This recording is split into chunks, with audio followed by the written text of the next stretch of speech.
Bonsoir à toutes et à tous. Alors, je ne vous cache pas que vous êtes tous un petit peu impressionnants et que d'ordinaire, à cette heure-là, moi, je suis plutôt en mode maman à raconter une histoire. Donc, si vous êtes d'accord, pour nous aider à tenir notre pitch dans le timing incompressible de 10 minutes, on va procéder avec Angélique, comme si on vous racontait une histoire. Comme vous voyez là, j'ai 9 ans. Enfin, comme vous pouvez m'imaginer là, j'ai 9 ans. Je suis en CE2 dans une petite ville de Haute-Savoie. Et je me souviens très très bien de ma maîtresse. On est nombreux comme ça à avoir des souvenirs assez précis de certains enseignants, enseignantes qu'on a pu croiser. Alors la mienne, elle nous reprochait souvent de lui taper sur le système. Je me souviens cette année-là du spectacle qu'on a fait tous ensemble pour le bicentenaire de la Révolution française. J'ai dû aussi faire de la conjugaison, des mathématiques, des tables de multiplication, mais ça je ne me rappelle pas trop. Ce que je ne savais pas, c'est qu'en même temps, à New York, se déroulait un fait historique, un fait sans précédent et qui me concernait au premier plan. Nous sommes en 1989 et les responsables politiques de 196 États s'engagent collectivement et unanimement à l'Assemblée générale des Nations unies à construire un monde digne des enfants. Entendez bien, c'est absolument inédit. La Convention internationale des droits de l'enfant, c'est le traité relatif aux droits humains le plus largement ratifié de l'histoire de l'humanité. Elle définit l'objectif général de l'éducation et alerte sur les approches pédagogiques qui incitent à la rivalité. Une forme de jouet collectif pour construire l'avenir de notre société à l'échelle mondiale et avec comme équipe type 196 dirigeants de pays au service des jeunes générations. On va voir ensemble que coopérer ne relève pas que de l'intention et que nous sommes encore un peu loin d'avoir transformé l'essai. 34 ans plus tard, 2023, et même en France, on n'y est pas tout à fait. Dans certains quartiers politiques de la ville, on a encore 40 à 50% des jeunes moins de 25 ans qui sont en situation de pauvreté. Mon engagement professionnel est en résonance avec ces deux faits. J'ai été assistante sociale en protection de l'enfance. On nous appelait à l'époque les pompiers du social. Je crois que c'est encore un peu le cas. On fait ce qu'on peut, on fait de notre mieux. Et puis progressivement, je passe du palliatif au transformatif, des dispositifs administratifs contraints à l'émergence de coalitions territoriales où les acteurs se relient et s'allient pour agir sur le système. On s'appuie sur les forces et sur les leviers de motivation des jeunes pour les aider à dépasser leurs difficultés. On construit avec l'ensemble de la communauté éducative des parcours de réussite sur mesure. Ashoka, un réseau d'entrepreneuriat social, identifie notre projet et me propose de participer à la sélection des innovateurs dans le champ de l'éducation. Je finis par quitter un peu la fonction publique, mais je reste à Lyon pour entreprendre, de rassembler des volontés, des énergies pour ensemble changer la donne avec les politiques publiques. Il s'agit de penser l'éducation comme une expérience qui permet d'apprendre pour comprendre le monde dans lequel on vit et pour pouvoir agir et construire la société dont nous rêvons. De mon côté, c'est changement d'ambiance. Pour ma part, j'ai travaillé près de 10 ans pour des multinationales dans le secteur de l'industrie, et pas l'industrie de la nature. Et pour en rajouter une couche, en plus, j'étais DRH. Bon. J'aime bien me rappeler quand même que j'ai choisi cette voie, parce que quand j'étais en école de commerce, c'est pas tant les différentes matières qui m'intéressaient, mais c'était les gens qui constituaient les différents départements qui structurent une organisation. Et même au-delà des gens, ce qui m'intéressait, c'était l'évolution de leurs compétences, l'articulation de leurs contributions respectives, comment elles pouvaient contribuer au développement d'une structure, mais plus largement d'une organisation ou d'un système. Alors pendant des années, les plans de réorg et plans sociaux étaient des enjeux récurrents de mon quotidien. Et c'est si difficile pour un adulte de se retrouver dans ce genre de situation. Comme pour tout changement, il y a d'abord la phase de sidération et puis la colère. Mais ce que j'ai constaté, c'est que finalement, dans ces contextes-là, elle a du mal à être dépassée, la colère.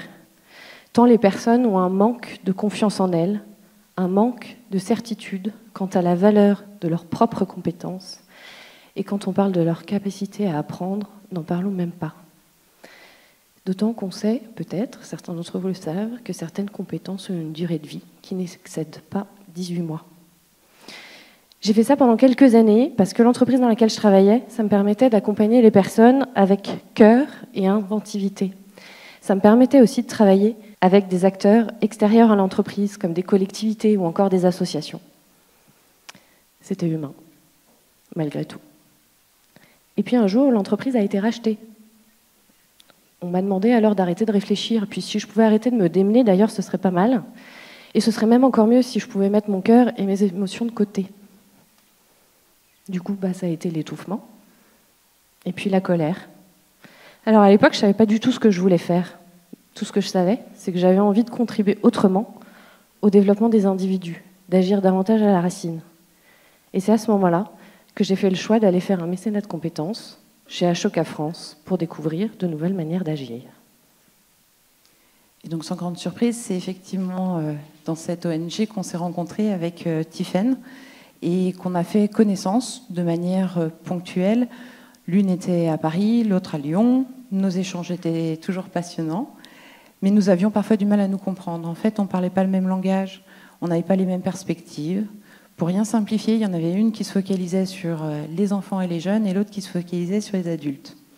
Nous sentions toutes les deux bien qu'il y avait une convergence qui n'était pas si éloignée, mais nous étions la démonstration vivante du choc des cultures entre la vie de l'administration et des politiques publiques et le monde économique. On débat, on rêve, mais on travaille chacune à nos projets respectifs, en parallèle l'une de l'autre, de façon cloisonnée. Et c'est au détour d'un voyage professionnel et d'une épopée qui nous a fait perdre le sens de l'orientation. Pour ma part, je ne l'ai jamais vraiment eu. Mais là, ça s'est vraiment confirmé. Une chose toute simple qui vous apparaîtra d'ailleurs un peu incongrue.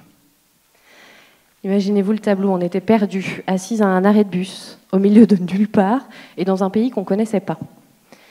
Et c'est alors que nous avons vu le mot « continuum » sur l'unique bâtiment qui se trouvait à proximité.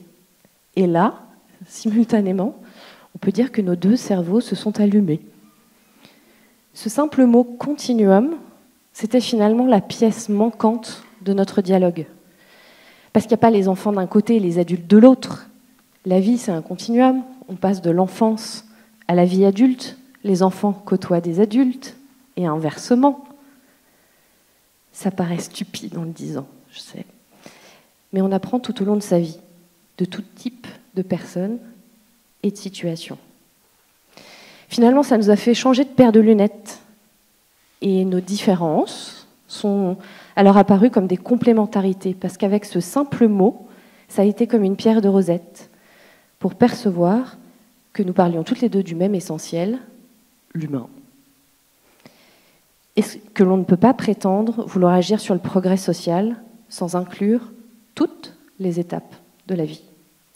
C'est ainsi qu'est née la Maison de l'Apprendre, de cette envie d'agir pour l'émergence d'une société apprenante, d'une société où apprendre est une fête de 0 à 99 ans. Alors c'est super bien d'avoir l'idée, vous me direz, d'avoir l'ambition d'un changement de paradigme, tout ça. Mais à un moment donné, il faut bien se lancer, passer de la théorie à la pratique.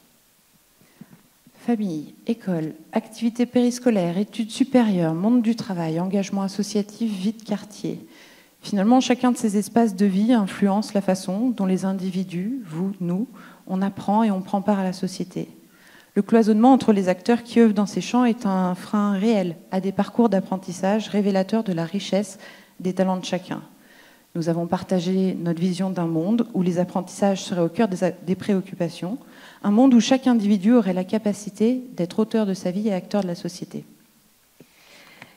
Et c'est là où les choses sont devenues hyper ardues parce que le premier problème qu'on a rencontré, c'est un frein sémantique. Il n'y a pas de mot simple en français pour parler des apprentissages tout au long de la vie. Quand on parle d'éducation, ça renvoie à l'enfance. Quand on parle de formation, ça renvoie à l'âge adulte. Et quand on parle d'apprenance, bonjour le néologisme, on se fait cueillir doucement mais sûrement par tous les férus de la langue française. Et puis au-delà de ça, à chaque fois qu'on a parlé de notre projet à l'époque, on nous a dit c'est riche. Vous êtes sûr que vous allez faire tout ça? On nous a dit que c'était compliqué, mais en fait, c'est pas compliqué, c'est juste complexe. C'est pas facile, mais c'est riche. Alors, comme personne ne voulait croire que c'était possible, on a commencé à le faire. Il y a 200 structures et 4000 acteurs du territoire qui ont rejoint la Maison de l'Apprendre. C'est des acteurs publics, privés et associatifs qui ont pour dénominateur commun d'agir pour l'éducation, la formation et l'emploi, d'être basés sur le territoire de la métropole de Lyon, mais ils ont surtout tous envie de coopérer pour apporter des solutions nouvelles aux enjeux du territoire. Et la première action qu'on a eue tous ensemble, ça a été d'abord d'organiser un festival. Alors vous l'avez entendu, Apprendre est une fête, festival, on n'était pas très loin. À l'image un peu de la fête de la musique, on avait vraiment envie de pouvoir reconnaître l'altérité du système et de permettre à chacun des acteurs et chacune des organisations de raconter, de faire connaître, de démontrer son engagement et l'impact qu'il pouvait produire. Le festival de l'apprendre, c'est apprendre à prendre soin de soi, des autres et de la planète. Et ça nous semble être les conditions absolument indispensables pour construire une société durable. Et le Festival de l'Apprendre, on a des événements qui sont absolument gratuits, parce que l'idée, ce n'est pas d'introduire une dimension économique, financière, qui créerait encore de l'exclusion, mais de se dire que la circulation de ces savoirs, finalement, c'est un bien commun qui nous réunit tous. Par rapport à tous ces acteurs qui nous ont rejoints, c'est des structures engagées qui adressent parfois les mêmes publics, qui ont parfois les mêmes sources de financement, et elles sont parfois clairement en concurrence. Eh ben, nous, on a envie de prendre le contre-pied de tout ça et de leur proposer de coopérer.